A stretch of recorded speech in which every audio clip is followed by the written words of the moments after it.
Now, I don't know if LBJ thought of himself as being an avatar of cultural liberalism, but certainly you're correct that that's when cultural liberalism explodes on the political scene.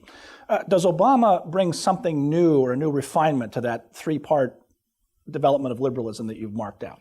Well, to fill in the apotheosis of all three. Yeah, well, to fill in a gap. So with economic liberalism and FDR, you get the idea of entitlements, right, and the idea of the control of the economy from the central government, through regulatory policies, fiscal policies, monetary policies, a Keynesian kind of framework. Never before really had the central government been responsible for American prosperity in such a direct way. And then in the 60s, you get what you might call cultural liberalism, lifestyle liberalism.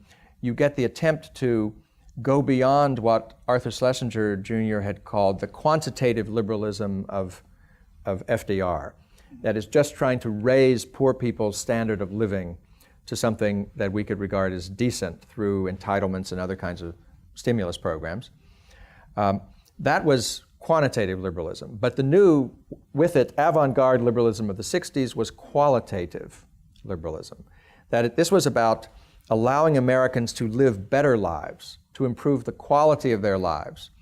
And that meant not only things like new kinds of environmental policies and new kinds of artistic investments, the National Endowment for the Arts, public broadcasting, the National Endowment for the Humanities, all that part of the great all the stuff we love society, so much. Right? Yes, our favorite parts of the federal government.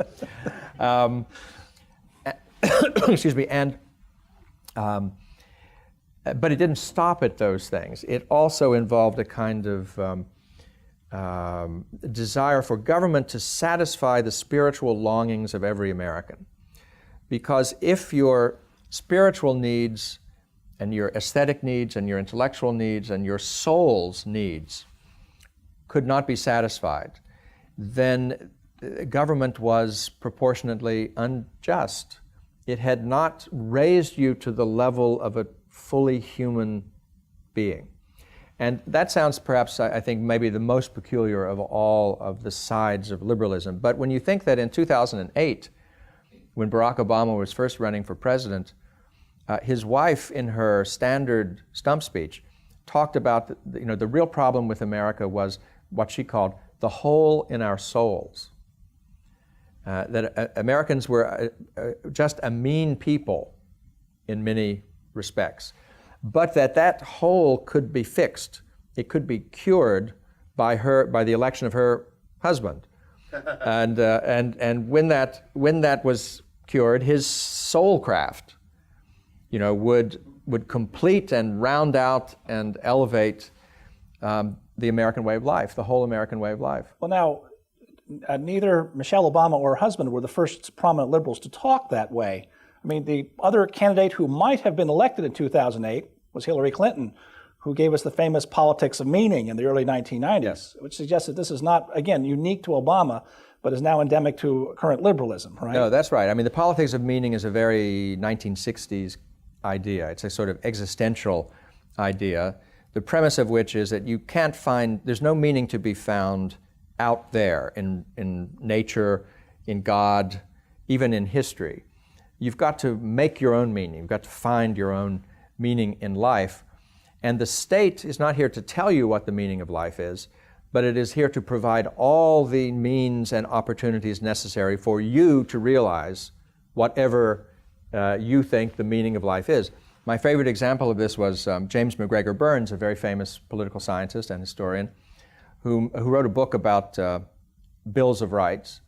But I once heard him give a lecture in which he argued in all seriousness that if an artist lived in a New York garret, a very tiny space, but he expressed himself by painting huge canvases, that the government had a responsibility to provide him with a place to paint and store his canvases, and not to mention the canvas and the paint and everything else that he might have needed if he couldn't provide them for himself, to realize the real me, the real him.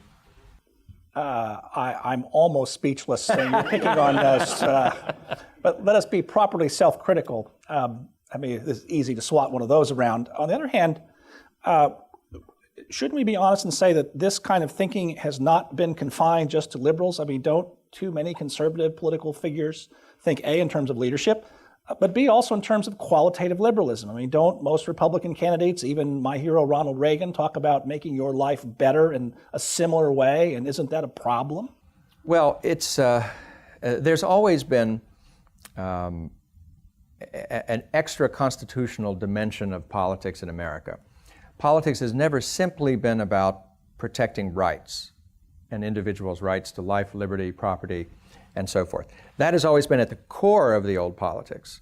But even the old politics looked to the pursuit of happiness, to the moral character of its citizens, and it was interested in maintaining a democracy with democratic citizens who had the virtues of self-government that they needed in order to rule themselves, in order not to have to be pushed around by someone better than they are. Those aspirations all looked to some more or less objective account of what the human good was. I mean, what was it to live a good life? What was it to be happy? I mean, America is in some senses a little libertarian, certainly in the way politically it treated those issues, but there was always a kind of a core of moral realism, I think, and a kind of stable account of what that sort of democratic character was that you needed. What's different about liberalism is it's not based upon any account of virtue. It's based upon an account of freedom, or open-ended, endless freedom. So no one can tell you, at least in theory, how to live your life, whom to marry, how many people to marry. Give them time. And things like that, because those are questions of personal self-definition. And you've got to, in creating your own values, you have to decide those things for yourself. Whereas the older understanding, while it was properly respectful of the transcendent or ultimately religious dimensions of life, still felt that reason could tell us the difference between justice and injustice, and between courage and cowardice, and between self-control and self-indulgence, and that, promoting those gently in school or even to some degree with the sanctions of the law was perfectly reasonable. This just occurred to me, and it may be completely off the wall, but I wonder if we do not now look back with a certain amount of irony that perhaps Jimmy Carter was right to bring up the culture of narcissism in the late 1970s, which he did in several versions, right? Yes, right. Interesting. Yes, no, Carter was, a kind of tortured soul, because he felt very deeply that liberalism was failing. I mean, that we weren't on the winning side of history anymore, right, and that Americans had given up on history. That was the nature of the malaise, in the famous speech in which he never mentions malaise. Right. That we had lost our confidence. Right. Too bad in the future, and thus our confidence in liberalism, and thus his confidence in himself. It was unfortunate that he took out, his remedy was to torture the rest of us. Yes.